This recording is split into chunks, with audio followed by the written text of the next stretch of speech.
बस एक ही नाम याद रखिए, मगध ज्ञान केंद्र coaching classes.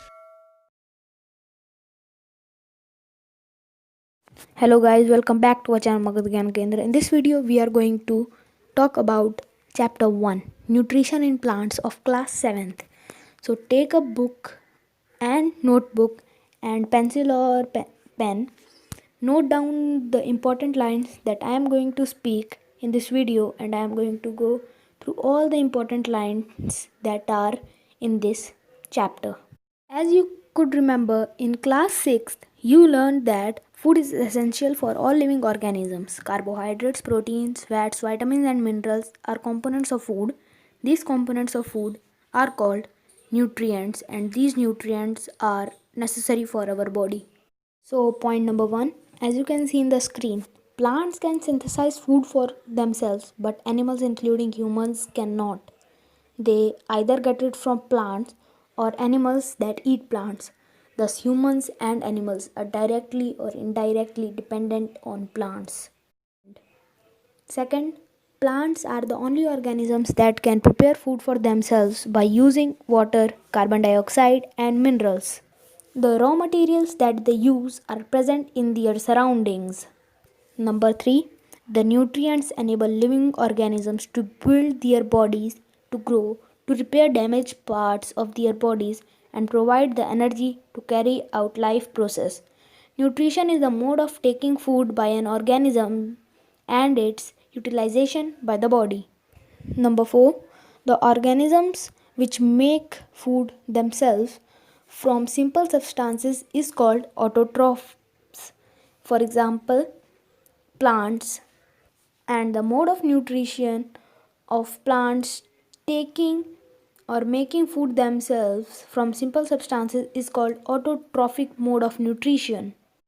As you can see, auto means self and trops means nourishment. So self nourishment could be the simple definition of autotrophic. Number 5, the mode of nutrition in which organisms take food from other organisms is called heterotrophic mode of nutrition. That is why plants, humans, and animals are called heterotrophs. Hetero meaning other and trophs meaning nourishment. So, simple definition of heterotrophs could be nourishment from others. Number 6. Where are the food factories of plants located? So, this is a question, and you can see that what do you mean by food factories? Meaning where food is prepared for plants. So, food factories of plants are leaves. Leaves are where food for plants are made.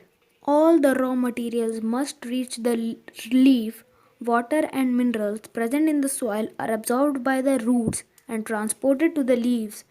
Carbon dioxide from air is taken in through the tiny pores present in the surface of leaves. These pores are surrounded by guard cells, and these pores are called stomata.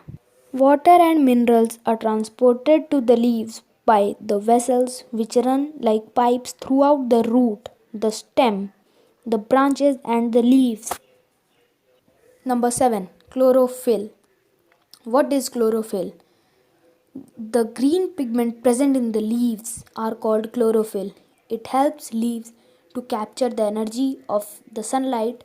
This energy is used to synthesize or prepare food from carbon dioxide and water.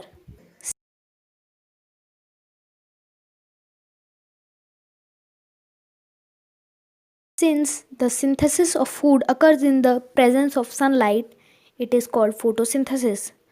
Photo means light and synthesis means to combine. Find that chlorophyll, sunlight, carbon dioxide, and water are necessary to carry out the process of photosynthesis. Solar energy is captured by the leaves and stored in the plant in the form of food. Thus, sun is the ultimate source of energy for all living organisms. Absence of process of photosynthesis, there would be not a single piece of food, because when plants cannot make their own food, how would they give us oxygen? And oxygen is released in the process of photosynthesis, and if humans do not or animals do not get oxygen, they cannot survive. In the absence of photosynthesis, life would be impossible on the earth. Cells. What are cells? As you could see that buildings are made of bricks. Similarly, the body of living organisms are made of tiny units called cells. Cells can only be seen under the microscope. We cannot see cells from our naked eyes. Cell is enclosed by a thin outer boundary called the cell membrane. Most cells have a distinct, centrally located spherical structure called the nucleus. The nucleus is surrounded by a jelly like substance called cytoplasm. So, this is it for this video. If you want part 2 of nutrition in plants, then subscribe to our channel, click the notification bell, and like this video. See you in the next one.